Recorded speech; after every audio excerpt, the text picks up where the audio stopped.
Assalamualaikum warahmatullahi wabarakatuh. Perkenalkan saya Lulu Fikri Nabila, NPM S1D 017078. Pada pertemuan sebelumnya kita sudah menyiapkan data untuk regresi dan bagaimana cara untuk mengoperasikan Shazam. Lalu untuk pertemuan kali ini kita akan membahas tentang bagaimana sih cara mengestimasi regresi linier dengan menggunakan teknik matriks. Pertama kita buka dulu aplikasi Shazamnya. Di sini ada kolom Shazam dan kolom editor. Lalu pada kolom editor kita ketikkan file 33. Lalu kita cari filenya di mana.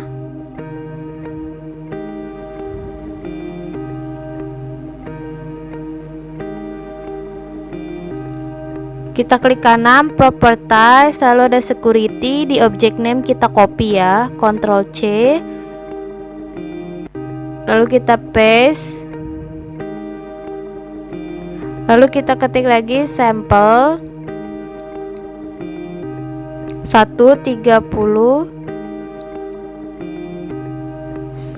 Bawahnya kita ketik read 33. Kenapa 33? Karena 30 tambah 3 variabel bebas. N, YT, X1T, X2T, X3T, garis miring div. Lalu kita isi semuanya sesuai instruksi.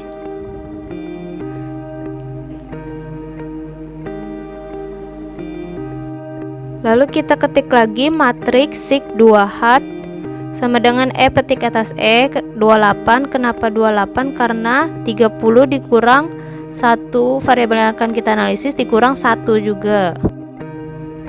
Selanjutnya kita ketik berdasarkan instruksi.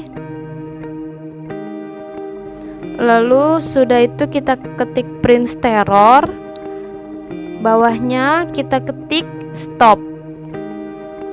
Jika semua instruksi sudah ditulis, kita klik tombol run untuk mendapatkan hasil kita.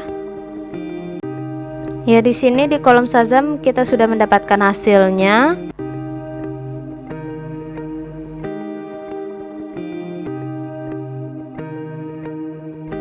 Ini beta untuk konstanta dan ini beta untuk X1. Ini standar error untuk konstanta dan ini standar error untuk X1. Filenya sudah keluar, kita buka Word.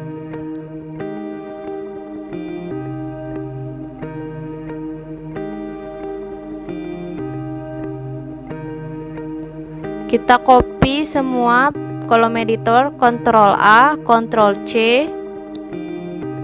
Lalu kita Ctrl V di Word. Lalu kita klik file, save. Kita klik save.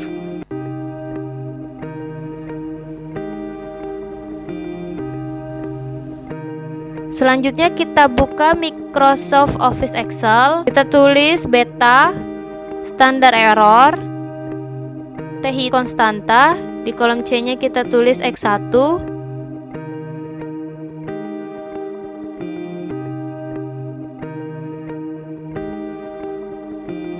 Lalu kita copy beta hat-nya.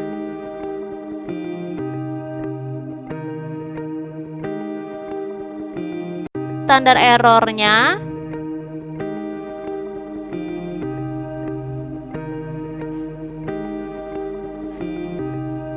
Kita copy juga untuk standar error X1.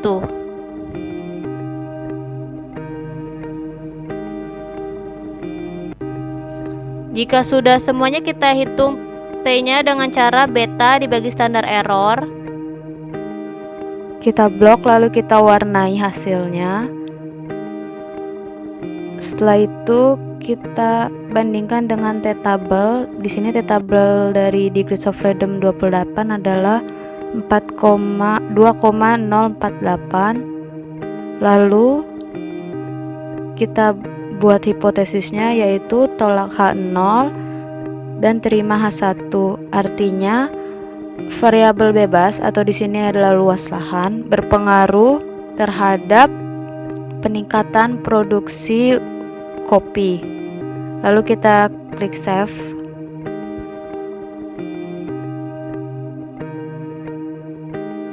Lalu kita buka lagi Shazam, kita ubah, ditambahin X2 tambah sama X3 nya di matriks X-cons nya. Lalu kita ganti di matriks sighat nya menjadi 26. Lalu kita run dan keluar outputnya. Di sini modulnya sudah berubah menjadi matriks. Lalu kita Ctrl A, kita Ctrl C, kita copy di Word. Terus kita copy juga hasilnya ke Word. Lalu kita save, kita buka lagi Excel. Kita klik ketik betahat, standar error, dan hitung, lalu konstanta sebelahnya X1, X2, dan X3. Lalu kita rapikan rata tengah dan bold, rapikan juga rata tengah dan bold. Lalu kita copy hasil betahatnya untuk konstanta. Kita copy juga untuk yang X1 nya. Lalu copy juga untuk X2 nya. Dan terakhir untuk X3 nya kita copy juga. Pastikan komanya sama semua ya. Lalu kita standar errornya kita copy, X1 nya kita copy, standar error X2 nya kita copy, dan standar error X3 nya kita copy. Lalu kita hitung dengan cara betahat dibagi standar error. Di sini didapat, lalu kita warnai lagi. Kita bandingkan dengan tabel. Di sini X1 nya terima H1, X2 nya terima H0, dan X3 nya terima H0. Kesimpulannya adalah hanya luas lahan yang bisa berpengaruh terhadap produksi kopi. Lalu kita save. Demikianlah video tutorial untuk mengestimasi regresi linier dengan menggunakan teknik matriks. Selanjutnya kita masuk ke sesi berikutnya, yaitu saya akan memaparkan jawaban dari pertanyaan yang telah diberikan. Langsung saja kita jawab pertanyaan yang pertama. Soal yang pertama yaitu tuliskan instruksi Shazam-nya dengan menggunakan pendekatan matriks. Ini adalah contoh instruksinya, instruksi yang sudah kita lakukan tadi. Nomor 2 yaitu tuliskan hasil estimasi model regresi sederhana.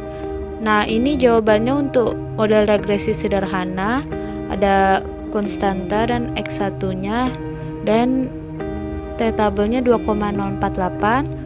Untuk hipotesisnya yaitu tolak H0 dan terima H1. Artinya X1 di sini adalah luas lahan.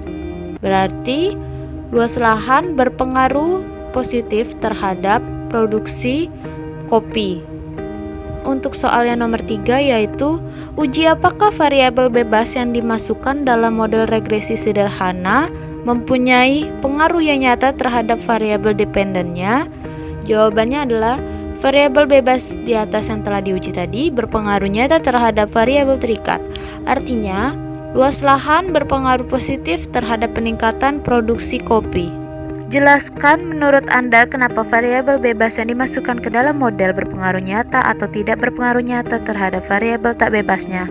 Karena variabel bebas mempunyai jenis dipercaya dapat memberi pengaruh terhadap variabel terikat. Variabel bebas ini dapat dimanipulasi demi melihat nilai yang dimilikinya dapat berubah atau tidak, dan dapat disimpulkan bahwa variabel bebas ini perubahannya tidak ditentukan oleh variabel lain. Soal nomor 5 yaitu jika Anda tidak puas dengan model sederhana Anda, kemudian Anda memasukkan variabel bebas lainnya, tuliskan instruksi Shazam-nya dengan pendekatan matriks. Nah, ini instruksi pendekatan matriksnya bisa dilihat sendiri. Kita masuk ke nomor 6 yaitu tuliskan hasil estimasi model regresi berganda dengan menggunakan pendekatan matriks. Nah, ini dia hasil dari model regresi berganda dengan menggunakan matriks. Bisa dilihat sendiri di sini T hitung untuk X1 yaitu 6,58 dan T hitung untuk X2 0,76 dan T hitung untuk X3 yaitu 0,63. Di sini T tabel yang didapat ialah 2,056 yang berarti terima H0 dan tolak H1. Kenapa? Karena variabel bebas di sini tidak berpengaruh terhadap variabel terikat. Dengan kata lain, jumlah tenaga kerja, luas lahan, dan jumlah pupuk tidak berpengaruh secara nyata terhadap jumlah produksi. Langsung kita ke nomor 7, yaitu uji apakah semua variabel bebas yang dimasukkan dalam model regresi sederhana mempunyai pengaruh yang nyata terhadap variabel dependennya. Nah, di sini bisa dilihat untuk T hitung X1-nya 10, T hitung X2-nya 5 dan T hitung X3-nya 10. Berarti semua variabel di sini berpengaruh nyata terhadap jumlah produksi atau terhadap variabel terikatnya. Tetapi ini dengan model regresi sederhana ya, bukan dengan model regresi berganda.